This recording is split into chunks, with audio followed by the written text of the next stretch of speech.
Hello दोस्तों, मैं Shailesh sir, मेरे channel Shailesh sir Hindi lecture में आप सभी का स्वागत है। आज मैं फिजिक्स के चैप्टर नंबर 2 10th क्लास के लेके आया हूँ। ध्यान दीजिएगा, चैप्टर नंबर 2 क्या है? प्रकाश का अपवर्तन यानी लाइट ऑफ रिफ्रैक्शन। प्रकाश के अपवर्तन जानने से पहले हम लोग दो बातों को जान लेते हैं। पहला बात है सघन माध्यम। सघन माध्यम क्या होता है, इसके बारे में जान लेते हैं। सघन माध्यम किसको कहते हैं? तो जिस माध्यम में प्रकाश की चाल कम होती है, यानी जिसमें प्रकाश की चाल कम होगी उसे सघन माध्यम कहेंगे। तो ध्यान दीजिएगा, जिस माध्यम में प्रकाश की चाल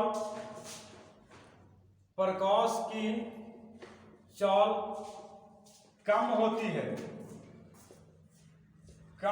है उसे सघन माध्यम कहते हैं।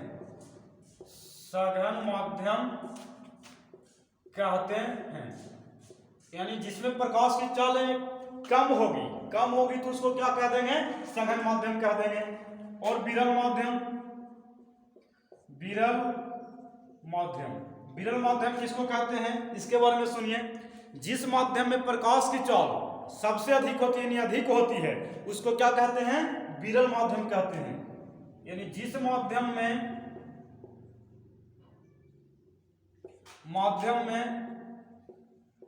प्रकाश की चाल अधिक होती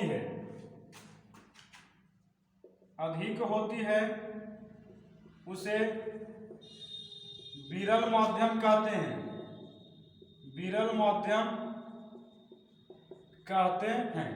जैसे सपोज डेट, ध्यान दीजिएगा, ये निर्वात है और एक कांच है। तो ध्यान दीजिएगा, निर्वात में जो प्रकाश की चाल होती है 3 × 10⁸ मीटर पर सेकेंड होती है, और कांच में प्रकाश की चाल 2 × 10⁸ मीटर पर सेकेंड होती है। तो यहाँ पे इस दो डिफरेंस से पता चल रहा होगा कि सघन माध्यम, जिस माध्यम में प्रकाश की चाल कम होती है उसे सघन माध्यम कहते हैं, और जिस माध्यम में प्रकाश की चाल अधिक होती है उसे विरल माध्यम कहते हैं। तो यहाँ निर्वात है, कांच है, इसमें किसको सघन माध्यम कहा जाएगा, किसको विरल माध्यम कहा जाएगा? तो ध्यान दीजिएगा, निर्वात में प्रकाश की चाल अधिक है इसीलिए हो जाएगा विरल माध्यम, और कांच में प्रकाश की चाल कम है इसीलिए हो जाएगा सघन माध्यम। उसी प्रकार से एक और यहां पे लेते हैं पानी और लेते हैं नायलॉन।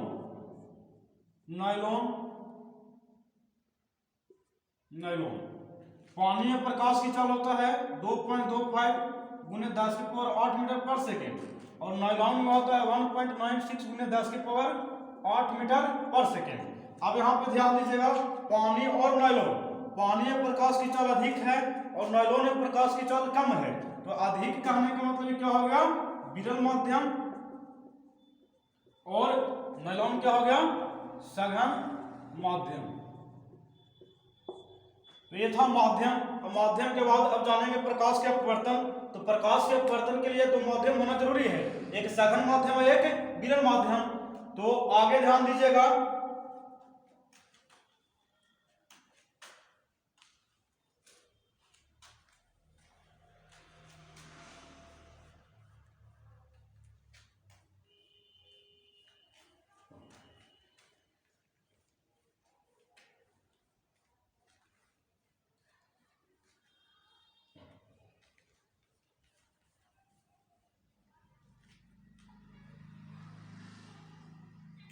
प्रकाश का अपवर्तन।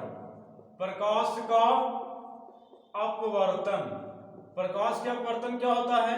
अभी हम बताएं, दो माध्यम, एक सघन माध्यम होती है, एक विरल माध्यम होती है।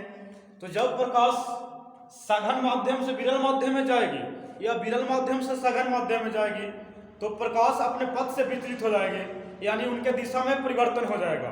और जब दिशा में परिवर्तन हो जाएगा तो उस परिवर्तन को कहते हैं प्रकाश का अपवर्तन।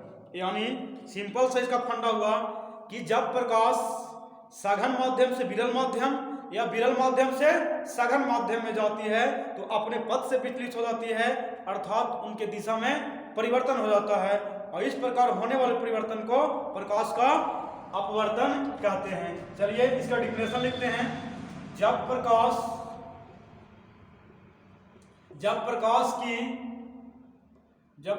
की किरणें सघन माध्यम से विरल माध्यम, सघन माध्यम से विरल माध्यम या विरल माध्यम से सघन माध्यम में प्रवेश करती है तो अपने पथ से विचलित हो जाती है, तो अपने पथ से विचलित हो जाती है, अर्थात उनके दिशा में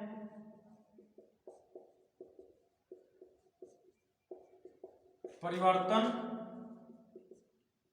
हो जाता है। इस घटना को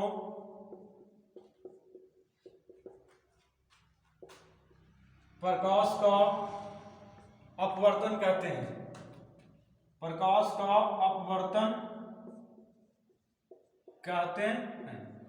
यानी जब प्रकाश की किरण सघन माध्यम से विरल माध्यम या विरल माध्यम से सघन माध्यम में प्रवेश करती है तो अपने पथ से विचलित हो जाती है, यानी पथ से मुड़ जाती है, अर्थात और उनके दिशा में परिवर्तन हो जाता है। इस घटना को प्रकाश का अपवर्तन कहते हैं। प्रकाश के अपवर्तन के कुछ उदाहरण है, जैसे पानी में रखी हुई छड़ी टेढ़ी प्रतीत होती है,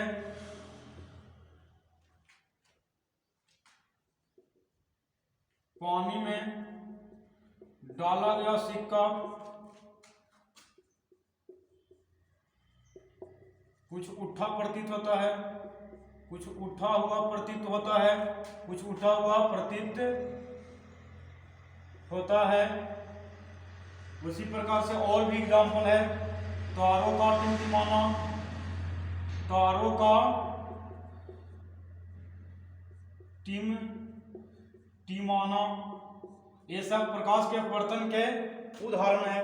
और आगे ध्यान दीजिएगा, प्रकाश के अपवर्तन के क्या क्या शर्तें हैं, तो प्रकाश के अपवर्तन के शर्तों के बारे में जानेंगे।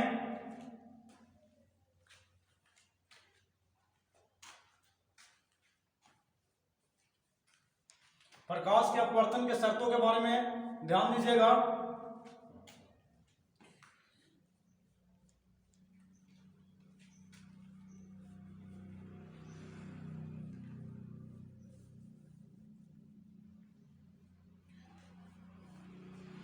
सबसे पहला जो शर्त होता है कि प्रकाश को विरल माध्यम से सघन माध्यम में जाना चाहिए या विरल माध्यम से सघन माध्यम में, पहला शर्त विरल माध्यम से सघन माध्यम में जाना चाहिए।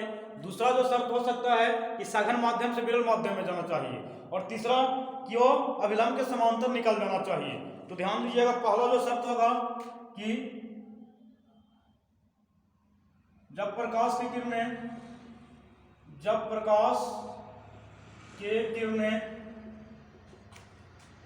विरल माध्यम से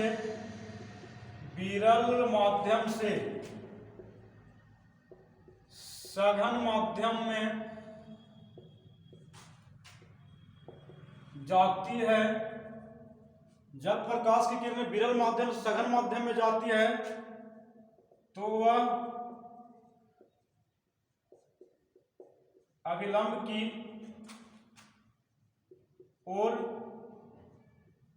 झुक जाती है। मतलब जब प्रकाश कहां से कहां जाएगी, विरल माध्यम से कहां जाएगी, सघन माध्यम में। जब प्रकाश विरल माध्यम से सघन माध्यम में जाएगी तो उस कंडीशन में प्रकाश की किरणें होगी वो अभिलंब की ओर झुक जाएगी। तो यहां पे ध्यान दीजिएगा,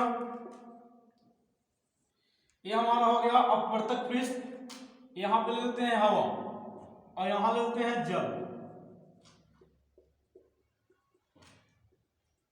ये हो गया जल और ये है अभिलंब, इसको कहते हैं अभिलंब। ये हो गया अभिलंब। अब यहां पे बताइएगा हवा है जल है, हवा में प्रकाश की चाल ज्यादा है इसलिए क्या हो जाएगा विरल माध्यम, और जल में प्रकाश की चाल हवा की अपेक्षा कम है इसलिए हो जाएगा सघन माध्यम। तो जो प्रकाश की किरणें हैं वो विरल माध्यम से जा रही है सघन माध्यम में। तो ए है अपवर्तक पृष्ठ है, ए हमारा अभिलंब है, इसको एन और क्या नाम दे देते हैं एन, और इसको मूल बिंदु ओ है, इसको आपतन बिंदु बोला जाता है। ये आपतन बिंदु है, ये अपवर्तक पृष्ठ है। तो जब प्रकाश की किरणें हैं वो विरल माध्यम से जा रही है सघन माध्यम, तो ये विरल माध्यम है, यहां से प्रकाश की किरणें जा रही है।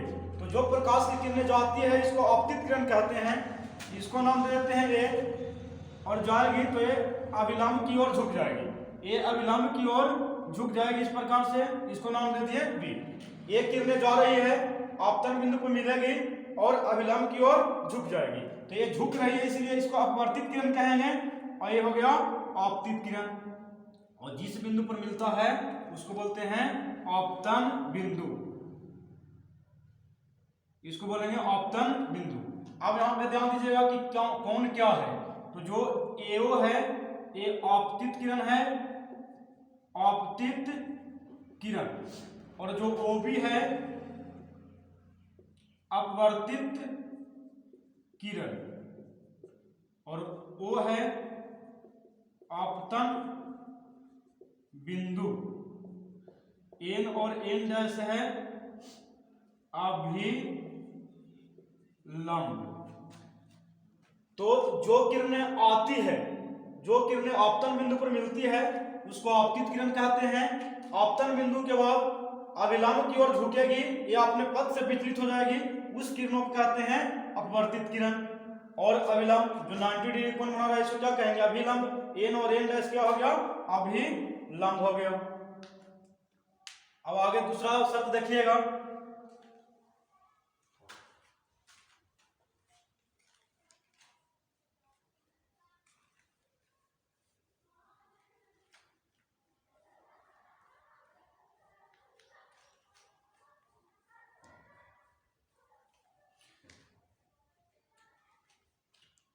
शर्त नंबर 2,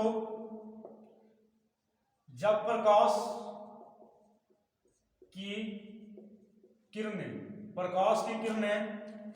सघन माध्यम से विरल माध्यम में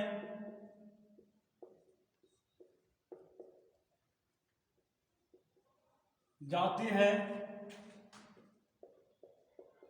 तो अभिलंब से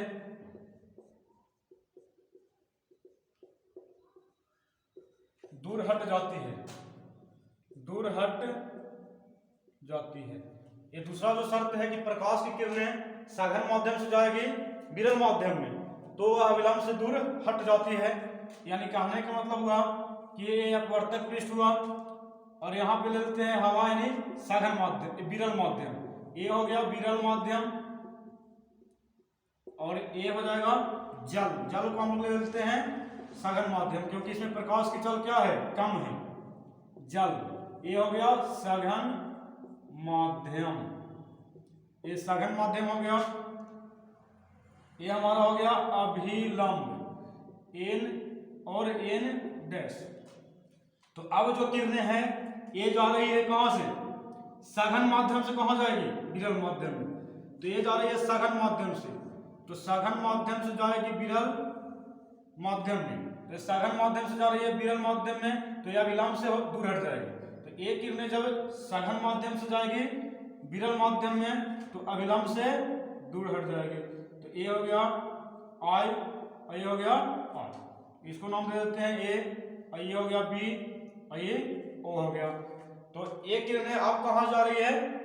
सघन माध्यम से। कहाँ जाएगी? विरल माध्यम में। तो अविलंब से क्या हो गई? दूर हट जाती है, दूर चली गई। ये अविलंब था, अविलंब से दूर हट गई। इसको बोलते हैं आई, इसको बोलते हैं आर। आई कहने का मतलब आपतन कोण। ये हो गया आपतन कोण। अब आर जो है अपवर्तन कोण है। इसको अपवर्तन कोण कहते हैं। अब आपतन कोण किसको कहते हैं से ध्यान दीजिएगा। ये है आपतन बिंदु, अविलंब और आपतित किरण के बीच बने कोण को आपतन कोण कहते हैं। अविलंब, आपतन बिंदु और अपवर्तित किरण के बीच बने कोण को अपवर्तन कोण कहते हैं। इसको आर से सूचित करते हैं, इसको आई से सूचित करते हैं। अब तीसरा जो है, तीसरा नियम का हम यहां पे लिख देते हैं। तीसरा शर्त जो है, तीसरा शर्त है जब प्रकाश की किरणें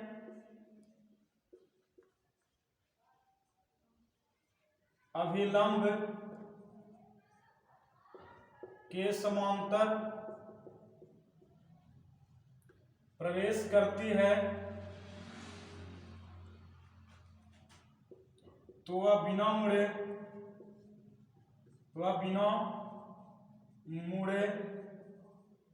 सीधे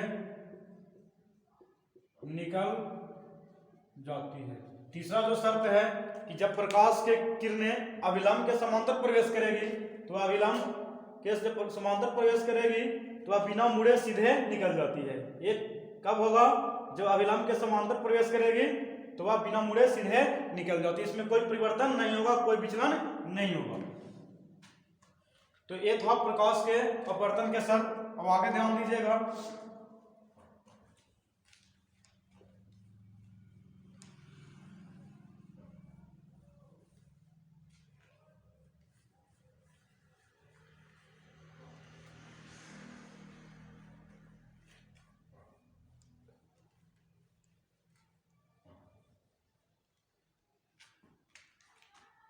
अपवर्तन के नियम, अपवर्तन के नियम यानी प्रकाश के अपवर्तन का नियम। प्रकाश के